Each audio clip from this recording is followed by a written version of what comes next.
Hello everybody, it's Nicholas. It's November 1st, 2011. That's right.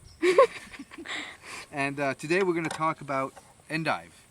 Endive is in the chicory family, and the chicory is dandelion is in the chicory family. All the endives, radicchio, many more. I don't know them all.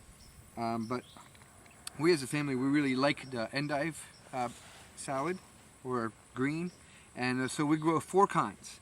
The first kind I'm going to show you here is called Rhodos frisee. These seeds, this seed comes, it's organic seed from Johnny's, and so this is kind of what you have. It's called frisee, and what's really good about it is the center. I mean, that's really what you try to have, is nice big centers. Now this time I've got this growing alongside henbit, which is a weed, but all this will be gone way before it will make seed heads. So you know, it's kind of a cover crop. You just got to make sure never to let this go to seed, because it will drop a lot of seeds. Okay, so that's one, endive frisee. Second one is endive escarole. This variety is called, I don't remember this variety, the name of this variety. We'll put it on later. Okay, we'll put it on later. But this is definitely one of our favorites. And this is just about the perfect size. Some people also actually blanch them, because really what people want is the blanching, is when this is actually more yellow. And so what you could actually do is you could actually close this up. It's a lot of work, but if you have a small garden, and put a rubber band around it, and then let it grow, and the center will be even more blanched, which makes it even better. But we plant them fairly close together to try to get the leaves to squish together to create more of a blanched center. What do you mean by blanch? Blanch is when the leaves turn more yellow, you know, like Belgium endive. It's grown into dark, and that's how it's blanch. It's you know, it's the same. If you grow it outside, it would be green, but just because it doesn't get light, it turns yellow and makes it even better. I guess more bittersweet, More tender? more tender. You know, so but like I said, we plant these pretty close together. You have to watch out though here in the southeast.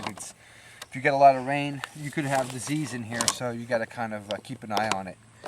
Okay, so let's move over there, Jesse. We're going to move over there and show you 2 more. Action. Okay, now a different row, 2 different kinds of endive. One is called sugarloaf endive, and this one's actually really good. Like I was talking about, you following me, Jesse? Mm-hmm. I was talking about blanched, you know, I may not even be the right word for all I know, but that's what I call it. Maybe we should check on that, make sure I'm actually using that. Check on our blog and we'll get the right terminology. But so this is called sugarloaf endive. It's also known as green radicchio. And basically what you have is you've got this huge plant here. You take the outer leaves and you have this solid, it's, you know, like, and Belgium endive kind of on steroids. It's really, really good, and the center is all blanched. But this is so good, and so that's sugarloaf. Takes a little longer to grow.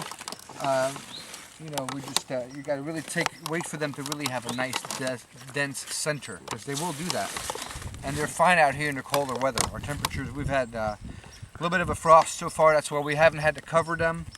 But you know, they don't take a freeze, so if it does get cold, you may want to consider. I'm hoping to sell all this before that happens, because I've got more growing over there. And okay, so the last one is called, it's a radicchio. So both of these really known as radicchio, and this one is called radicchio treviso. It's the seeds come from Italy, and it's a very popular radicchio in Italy. And it's long leaved. Usually people know radicchio as being kind of like a ball, like a cabbage-looking endive, which we don't grow, but is also very good. I like this one. It's called Treviso. It's got these long leaves that are very good. All the stem is delicious, and so I sell all these separately at the farmers market, or we also make a salad mix, an endive mix, I call it. And what we'll do is maybe we'll go back and we'll wash this up, and I'll show you how I make it, and then we'll have a recipe for it on our blog. So these are the endives. They really only get better when it gets colder. Their bitterness just kind of sweetens up and makes this beautiful bittersweet taste that we really like, and people are we sell quite a few of them at the market, and So it's a good fall winter crop. Okay, so next time, what are we going to talk about, Jesse? What do you like to eat? I like peppers, but those are Peppers, like almost those are all done. gone. Okay, maybe we'll talk about like What about broccoli. okra? Okra done. Broccoli. Oh, Okay. we can talk about, yeah, let's do broccoli. All right. Thank you, everybody. Bye. Bye. Well, intersperse both. Shall I talk about it? Okay, so you ready? Okay, here we go. So here we make our endive mix. It's our wash station where we double wash all our greens in our spinner. So what you take is you really take but you only really take the center of the radicchios. All these outer leaves are a little green, a little bit more bitter. So we feed those. You're gonna have So we feed those to the chickens. Slower. Same with the escarole. We take these outer leaves, which are good in soups or cooked down, you know, which are fine in that sense. But we really want more of the center. They're good with white beans. White beans, that's right. So here we go. We got the center of the escarole. Oh, where's my fusee? What's the calling tomorrow? On the way? Here's the sugar loaf. What I do with the sugar loaf, this is actually all edible, but what I do with it is I take the top and kind of top it, these bigger leaves. You can see where it's nice and blanched. I cut here, then I cut this in half. And look at that. Woo, baby! And then you kind of break this up. Break it up, and you actually, what you have to do, you have to eat the center. So we never get the center.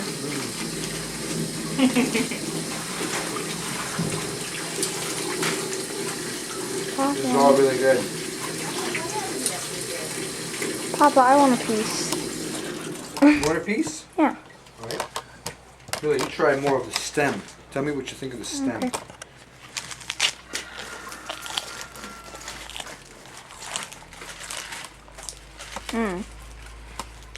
Okay, the guy's coming with the rock, so we may have to.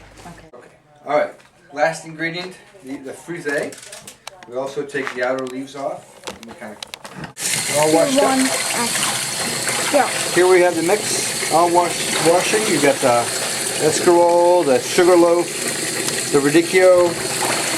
We wash it all together well. This is the good stuff, isn't it, Jesse? You want another piece? Yeah. Oh, here we go. Here's another one, Jesse. Okay, and so we'll write the recipe how we fix this up on our blog. And that one will take some pictures of it. But you know, this is basically our finished product. Very good. All right, give it a try.